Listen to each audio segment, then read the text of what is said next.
audience. People east of Denver can't even tell you what, the difference between Oregon and Oregon State half the time. So I know you were in that big East Coast cult that only cares about Florida, Alabama. All right, big West Coaster. I'm going to watch people that are a little west of that. Thank you very much. Because you're so West Coast. You're so Western.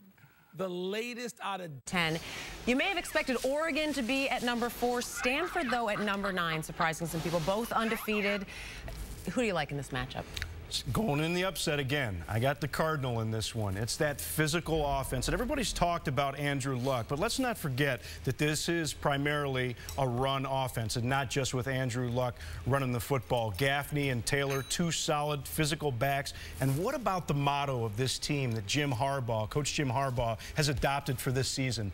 We're going to win with character and cruelty.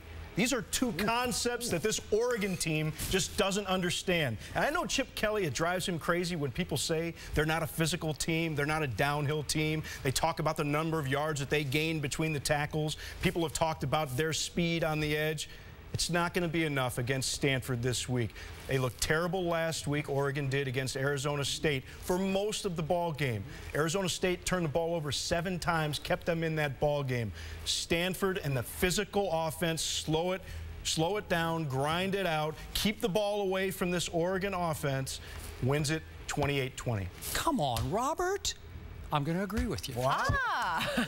And we're both a little out on the limb here. Yeah, no question. Oregon is the favorite in this game.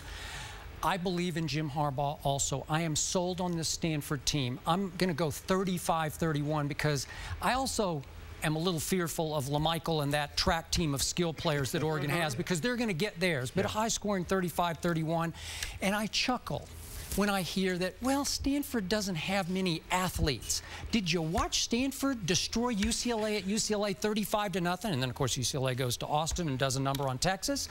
I just got to think that Andrew Luck is playing at a level above most defenses, especially Oregon. So I'll give him 35-31. Go ahead. Ryan Whalen, the receiver for Stanford, I don't know if you guys saw this a couple weeks ago. He dislocated his elbow, it looked like. It's hard to tell because Jim Harbaugh doesn't release injury information. But it looked like he was, he dislocated that elbow. He's not going to be playing. That's going to hurt it a little bit, I think. But I'm still sticking with Stanford. I picked them Sunday morning on SportsCenter. I'm sticking with it. You're staying with it. Yeah. Here's one thing on the Ducks side. Over the last 4 meetings in Eugene between these 2 teams, Oregon's won by an average of 26.8 points per game. I know, different Stanford team. If they actually improve and get the win and improve to 5-0, it'll be the first time in like 50 years that they've had that kind of start at Stanford. Let's go to the Big Ten.